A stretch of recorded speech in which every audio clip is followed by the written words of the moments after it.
So these AI overviews, how is Google citing stuff? Like, how is it? Does it actually lead to any traffic back to the site?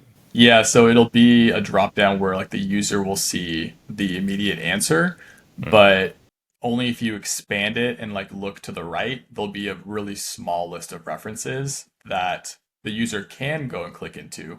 Um, but again, depending on what the type of content is, if it's a top of funnel informational piece of content, there's very, very low incentive for the user to go and click through that article because the answer is right there. Like what is a or how does it work or steps of etc.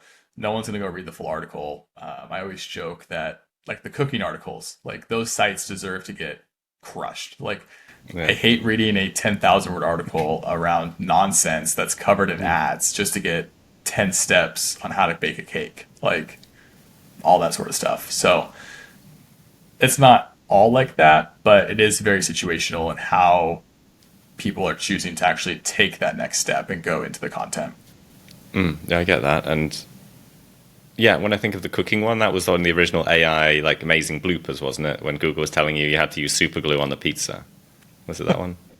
I Like mean, I apply think that's similar to like a pineapple on pizza, right? I mean, a glue, pineapple, like what's the take there? thin layer of permanent super glue to your pizza and stick on the topping. Yeah.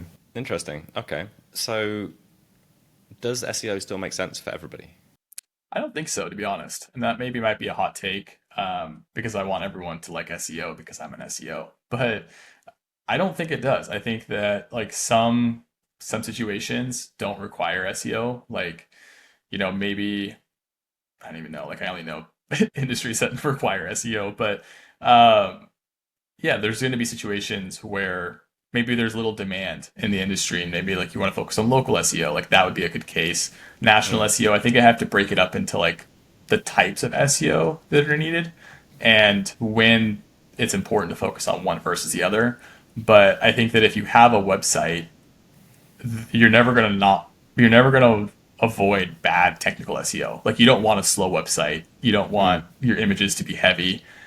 You don't want the user to have a bad experience. Like a lot of the core fundamentals that go into technical SEO will always ring true. And so I think it just depends mm. on how you're optimizing your site and if it makes sense to build out a content strategy. Like maybe content SEO and on page is not always as important as having like 10 service pages and Mm. a blog. Like I think it really just depends on if you look at the total pie chart of availability in SEO, like what is the most opportunistic path relative to your business is how I look at it. So, for our listeners, for Amazon sellers out there, predominantly Amazon sellers, what do you think is the kind of 80/20 of what they should have on their brand site, or hopefully they've got an e-com site that's at least linking back to Amazon?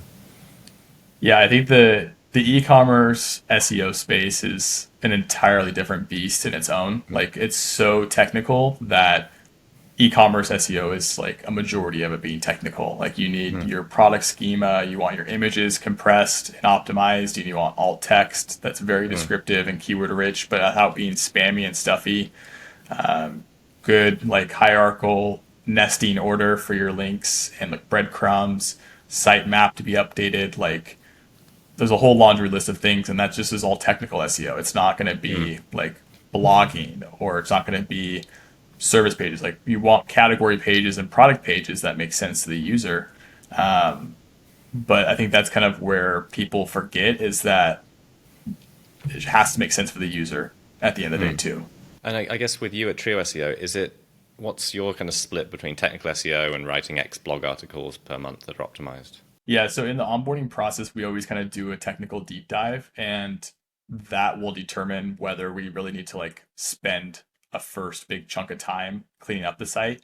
9 times out of 10, clients' sites are fine because we don't work with bloated sites. Like we try and vet that out immediately. Like we'll have clients come through for the audit, and if we see that it's going to take an obscene amount of technical work up front just to get us to where we need to start, um, that's a much harder conversation to have with the client because they don't always understand why it's going to take a month extra just to start doing the content, which is like what they can see and feel and interact with, deliverable speaking. So I always think that there is a very strong argument to always do like the five basics of technical SEO and make sure you have like a very strong grasp of like that 80/20.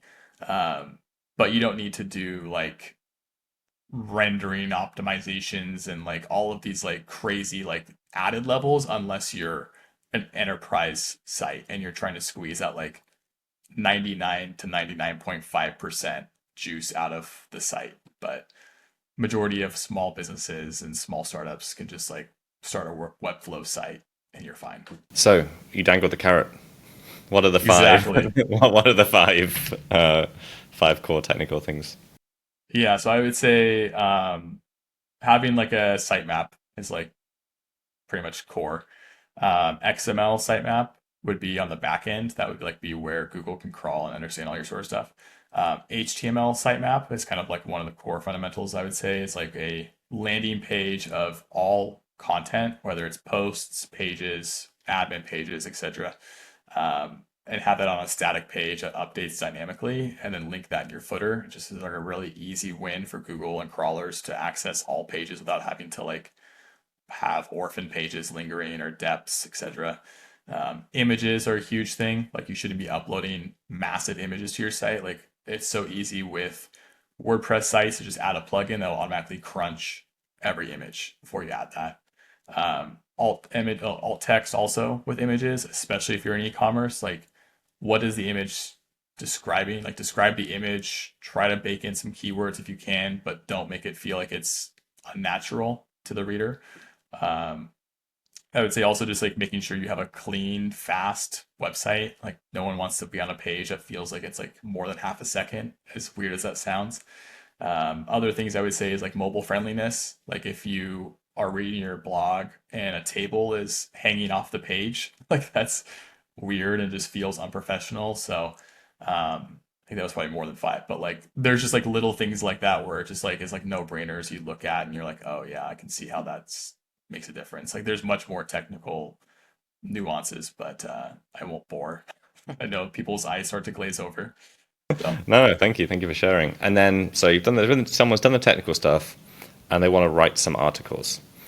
What are the biggest things somebody should focus on first? Like, how should they decide what content to write? And then what are some of the good and bad things you could do? yeah, so I would say it always should relate back to your product or service. So especially in e-commerce, like if it's a if you're selling jackets or snowboard jackets, I would say. Don't go after like the traditional like best snowboard jackets under $100. Like the old school affiliate articles just don't work nowadays. I would say try and figure out like versus articles. So like maybe it's brand A versus brand B, or brand A versus brand B versus brand C, which it could be your brand. Like how does your brand enter the competition? Maybe it's like articles around how it's providing resistance against the elements.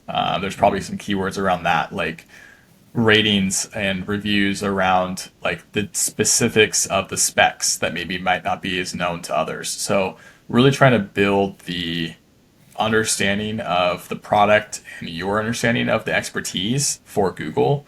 And then how does that connect the dots to the products and the brand and just building that topical relevance site wide?